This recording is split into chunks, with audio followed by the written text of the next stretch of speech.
Navidad es una de las festividades más bellas que tiene la humanidad.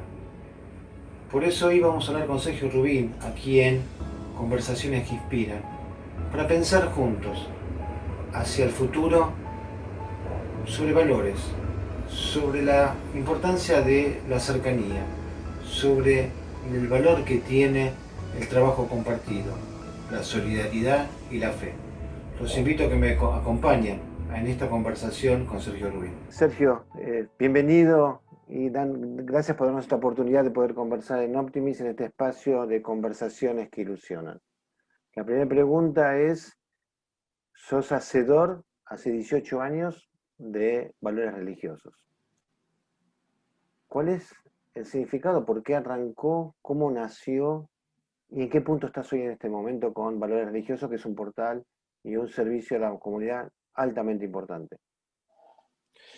Bueno, Claudio, primero un placer estar en contacto con ustedes y tratar entre todos de detectar aquellas cosas que nos dan esperanza, ¿no es cierto? No un optimismo vacuo, digo yo, sino realmente esperanza en el sentido de ver esas fuerzas que hay en la sociedad, a veces no tan presentes en los medios de comunicación, más silenciosas, ¿no es cierto? Pero que son todas acciones que nos hacen creer que realmente un futuro mejor es posible, ¿no? Bueno, el proyecto Valores Religiosos, que hoy incluye el suplemento mensual en Clarín, el portal, como vos bien decías, un curso presencial de abril a noviembre de diálogo interreligioso y un curso a distancia también de diálogo interreligioso en convenio con la Universidad Blas Pascal de Córdoba. Es un proyecto que se inició en 2001, justamente en el medio de una crisis terrible, y el padre Guillermo Marcó, que entonces era el jefe de prensa del Arzobispado de Buenos Aires, me convocó para decir, bueno, mira, la Iglesia atendió una mesa de diálogo con otras confesiones religiosas para ayudar a salir de esta crisis tan terrible. ¿Qué podemos hacer nosotros desde nuestro lugar, desde los medios de comunicación y demás? Bueno, ahí surgió el suplemento, se lo planteamos a Clarín, aceptó, yo ya trabajaba ahí en Clarín, y bueno, llevamos increíblemente 18 años con el suplemento. La verdad que es una cosa que ha sido presentada en otras partes del mundo y ha llamado muchísimo la atención. En Turquía, por ejemplo, la dirección de culto del gobierno turco, en la gran convención anual interreligiosa de los mormones en Utah, en todos lados llama la atención un suplemento donde conviven las grandes tradiciones religiosas. Creo que es algo que yo no conozco, por lo menos, ¿Nadie que lo, no tiene antecedentes. nadie lo ha copiado todavía en el mundo? Yo no conozco, no digo que no quiero hacerme, no sé, pero no conozco, sinceramente, no conozco un antecedente en el mundo de que un diario no confesional tenga un suplemento de estas características donde convivan las grandes confesiones. Bueno, la verdad que esto se ha sostenido a lo largo de 18 años, es un pequeño milagro con la ayuda primero de Dios y después de todo un equipo que ha trabajado y una asociación civil también que está detrás de esto sosteniendo toda esta cuestión. Pero bueno, estamos realmente muy contentos. Creemos que es el aporte que podemos hacer es sumar espiritualidad, tender puentes, son cosas muy importantes en momentos de crisis. Y ante tu pregunta, la segunda parte de tu pregunta, evidentemente, ahora que estamos terminando un año terrible de pandemia, de mucho dolor y de mucha necesidad, creo que iniciativas como esta pueden contribuir desde nuestro pequeño y modestísimo lugar, ¿no es cierto? Pero creemos que valen, que son necesarias particularmente ante estos momentos de crisis y a partir de una realidad tan linda que la Argentina, digamos, es un pueblo claramente creyente, de distintas confesiones, pero claramente creyente y además con un nivel de convivencia interreligiosa realmente ejemplar. Sí, sin duda, la convivencia de Argentina es un ejemplo en el mundo, pero vos haces énfasis en algo que es interesantísimo, decís un pueblo altamente creyente. En general uno escucha que vivimos en crisis de valores. Se lo habla generalmente y muchas veces vacío de contenido porque no se especifica. Y también se pone en ese paquete como que hay una crisis en cuanto a la creencia, a la práctica religiosa. ¿Cómo ves este presente y qué ha pasado a partir de la pandemia y las nuevas necesidades que la gente hemos tenido?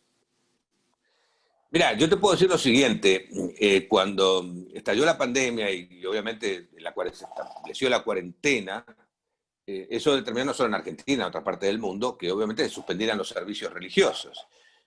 Por tanto, rápidamente se optó, en eso tuvieron una reacción rápida las confesiones religiosas, de trasladar sus cultos a la virtualidad. Tomemos el caso de la Iglesia Católica, las misas, que es un precepto dominical, es algo muy importante, bueno, inmediatamente comenzaron a transmitirse por las redes sociales, por streaming, por todo eso, ¿no es cierto? Potenciando aquello tan antiguo que las misas se transmiten por televisión, que son una cosa muy antigua. Pero claro, ahora todo con las nuevas tecnologías y la necesidad de la gente.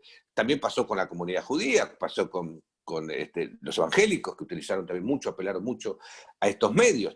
E inicialmente lo que se comprobó es que hubo una gran demanda, la gente se volcó mucho, los creyentes de cada religión se volcaron mucho a las nuevas tecnologías para vivir su culto, practicar su culto.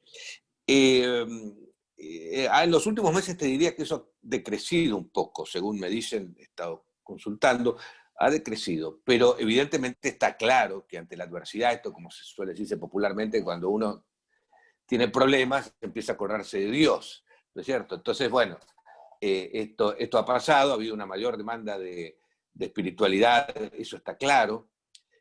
Yo te diría que además hay un estudio hace poquito muy interesante de una encuestadora mundial que hace ya 30 años que consulta un poco sobre los valores religiosos por la prestigiosísima socióloga Marita Carballo, que ha detectado lo que me atrevería a decir así un poco osadamente como una privatización de la fe. Es decir, quizás, es decir, la práctica es baja, por tanto lo que se puede ver no es una concurrencia masiva a los templos y demás, pero a nivel personal, individual, mucha gente vive su fe. Esto es interesante, pero la vive de modo personal, en su casa, orando, en su casa, donde fuere, en soledad, meditando, no toda meditación es religiosa, pero meditando también. Por eso digo, había una cierta privatización. En este sentido, había un cambio en los hábitos religiosos, pero por las mediciones, la creencia en Dios, Claudio, en Argentina, por las encuestas, la creencia en Dios se mantiene claramente alta. Pues sos una persona muy conocedora de la Iglesia y muy cercano en el conocimiento al Papa Francisco de cuando él era el arzobispo de la ciudad de Buenos Aires y quizás antes. Su última encíclica, Hermanos Todos o Todos Hermanos, va en esta dirección de lo que estás hablando vos, de salir de la iglesia edificio y apelar a la responsabilidad individual, asumiendo esta creencia que los hombres tienen en Dios, sea cual fuera la religión. Yo con el Papa Francisco tengo una experiencia preciosa, que yo fui hace 2 años, un año apenas, viajamos a Roma con dirigentes de colectividades, la primera vez que todas las colectividades viajaban, y el Papa, su sorpresa fue cuando nos vio, éramos más de 50, dijo, los juntaste a todos, no importaba el origen, no importaba la creencia. De nuevo, vos que sos un conocedor y entendés mucho más que yo del tema, esta nueva encíclica apunta a eso, a la unión a partir de la individualidad de cada uno. Mira, sí, claro, por empezar la encíclica resalta mucho al comienzo que está dirigida a los católicos en particular, pero a todos los hombres de buena voluntad, ¿no es cierto? Está dirigida a todos porque es un llamado justamente eso, a la fraternidad humana, a la amistad social, ¿no es cierto? Es un fuerte llamado en ese sentido, va por ahí la cuestión.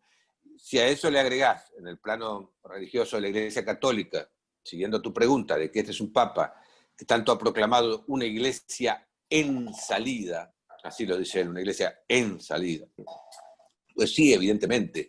De alguna manera no quiero caer en cuestiones muy internas, pero es de alguna manera una profundización del Concilio Vaticano II, la magna asamblea de la Iglesia Católica, que en la década del 60 ayornó a la iglesia, la modernizó, vamos a decirlo así, en fácil, que significaba abrir las puertas de par en par, como decía Cristo, salir al mundo, salir al mundo, no estar escondidos viéndolo con temor, encerrados, ensimismados, sino salir a las distintas realidades, que por supuesto algunas son gratas, otras no tanto, y son todas muy desafiantes, ¿no es cierto? Por tanto, me parece que el Papa Francisco ha profundizado, está en esta línea, ¿no es cierto? Y él insiste muchísimo en esto de tender puentes. Yo me acuerdo una vez cuando, yo hace mucho tiempo presenté un libro sobre cómo había hecho la iglesia para tener 14 años escondido el cuerpo de Eva Perón, y le dije, pero en el fondo lo que quiero transmitir es un mensaje en el fondo, de buscar tender puentes, porque aquel hecho estaba señalando, digamos, una antinomia fortísima, una división fortísima, que terminó trágicamente, digámoslo, en la Argentina. Y le dije que de alguna manera mi mensaje final es tender puentes. Eso es, me dijo él, eso es lo que hay que hacer, hay que tender puentes, hay que tener puentes. Y en una sociedad desgarrada como la nuestra actualmente, donde lamentablemente nos atraviesa una grieta en los últimos años, muy pero muy fuerte, es muy importante trabajar en tender puentes. ¿Por qué? Porque el país no tiene destino con este nivel de enfrentamiento, porque como las fuerzas se neutralizan y estamos, digamos, ante necesidades y desafíos terribles. Más del 60% de los menores son pobres en Argentina. Es terrible. Este año más de 2 millones de personas pasaron hambre. Es increíble, uno ve los datos, es increíble. Entonces, ante eso, un gobierno solo no lo puede resolver. Entonces, ¿qué hay que hacer? Hay que sumar fuerzas. Y por eso es muy importante. Y los puentes se construyen desde las distintas dimensiones. Y es muy importante que abajo, por supuesto que las cabezas tienen una mayor responsabilidad, pero también es importante que eso se asuma en toda la sociedad. Y por supuesto que en esto las religiones están unidas, yo no tengo ninguna duda, las religiones sí están unidas. Y alguna vez Monseñor Casareto dijo algo que me parece una gran verdad. Las religiones en Argentina hace rato que nos hemos reconciliado, pero eso todavía no ha pasado con la sociedad política, ¿no es cierto? Así que bueno, fíjate vos cómo el Papa intenta esto. Sí, sí, iba a decir eso cuando nombraste el diálogo argentino y después nombraste el Concilio Vaticano II. A partir de ahí hay un recorrido de construcción de puentes y de encuentros que termina en lo que dice Casareto absolutamente, y yo escribo del encuentro, y que creo que la sociedad mayoritariamente está encontrada, porque hay una fuerza en la sociedad civil enorme que no se condice con las relaciones políticas que tienen que regirnos. Absolutamente. Sí. Coincidimos absolutamente. ¿Y cómo ves esta Navidad? ¿Qué nos trae esta Navidad a los argentinos? Bueno, obviamente después de un año de pandemia, es un año fuerte, ¿no?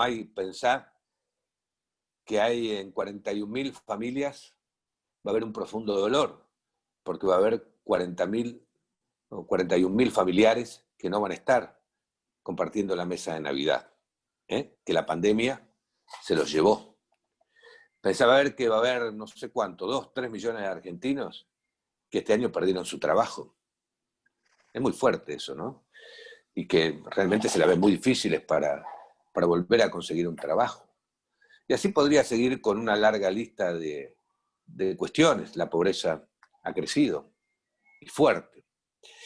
Entonces digo, es una situación dolorosa para muchos, ¿no es cierto? También es cierto que ha sido un año en el cual ha habido actitudes heroicas. El personal sanitario ha arriesgado su vida. Estamos hablando de cerca de 300 muertos que tuvo el personal sanitario en la Argentina según los registros oficiales, ¿no? Hablemos también de la ola de solidaridad, que fue impresionante. Impresionante, no hablo solo de las comunidades religiosas, hablo de otras asociaciones civiles, fundaciones, gente que cocinaba en la parroquia o en su casa, que tenía 4 personas en su casa y cocinaba para 6, y las otras 2 raciones las repartía para la gente necesitada. Esto ha pasado, y ha pasado en gran escala. El padre Rodrigo Sarazaga, con un grupo de empresarios, consiguió distribuir más de 1 millón de cajas en la zona metropolitana, en las barriadas de la zona metropolitana, con cajas con alimentos y productos de limpieza, más de 1 millón de cajas y sin una denuncia. Entonces digo, ¿con cuál me quedo? La realidad es esa, ¿no es cierto? No quiero entrar en la cuestión política, que ya prescindamos por un momento de la cuestión política, si fue eficaz la administración de la cuarentena o no, si la oposición... Bueno, no quiero entrar en eso. Me quedo en esto, en la realidad de dolor, pero también en la realidad de esperanza, ¿no es cierto? Entonces, esto abre las puertas a vivir el sentido de la Navidad de una manera muy rica. ¿Qué evocamos los cristianos en la Navidad? El nacimiento de Jesús. Para nosotros el Mesías, con un mensaje de amor, un mensaje de fraternidad, un mensaje de paz. Y fíjate vos que si hay 2 cosas, si hay 2 elementos que la pandemia ha puesto sobre el tapete, es la fragilidad humana, en primer lugar. No somos tan omnipotentes, por más dinero que tengamos. Es cierto que los pobres son las principales víctimas de la pandemia, es verdad, pero nadie está a salvo. En palabras del Papa, nadie se salva solo, y todos necesitamos de todos. En ese sentido, la segunda clave es que se ha avanzado en potenciar el sentido de comunidad, de que nos necesitamos entre todos. Fíjate vos que el pesebre, ¿qué expresa? La fragilidad. Y el mensaje que él trae, el niño Jesús, ¿qué es? El de una comunidad fraterna. El de tender la mano al otro, especialmente al más necesitado. O sea, desde esa perspectiva, el sentido cristiano de la Navidad se potencia tremendamente. O sea, para los cristianos es una enorme oportunidad de redescubrir, de revitalizar el sentido de la Navidad. Y como conlleva valores humanos muy fuertes, es de esperar que también toda la sociedad, sean de otros credos, o sean agnósticos o ateos, también revitalicen, redescubran esos valores profundamente humanos. Es decir, que lo que se vivió en la pandemia, como dice el Papa, no haya sido en vano. Que realmente de esto salgamos mejores. Sergio, muchísimas gracias por tus reflexiones de tiempo, una hermosa Navidad y un excelente 2021 que nos encuentre y nos permita encontrarnos en el abrazo, que es lo que nos falta, en esta posibilidad de diálogo que nos da la tecnología, pero el diálogo con abrazo, el diálogo con la gestualidad, tiene otra connotación y permite otras cosas. Así que muchas gracias por tu tiempo, gracias por tus reflexiones y esperemos pronto poder encontrarnos. Bueno, gracias a vos, lo mejor en estas fiestas para el nuevo año, y te digo que adelante con esto de compartir experiencias lindas, positivas, de dar esperanza, de difundir esperanza, de tender puentes y de realmente dar argumentos sólidos para pensar que no todo está perdido en nuestra querida República Argentina. Un abrazo, Claudio. Un abrazo y nos estamos viendo. Muchísimas gracias.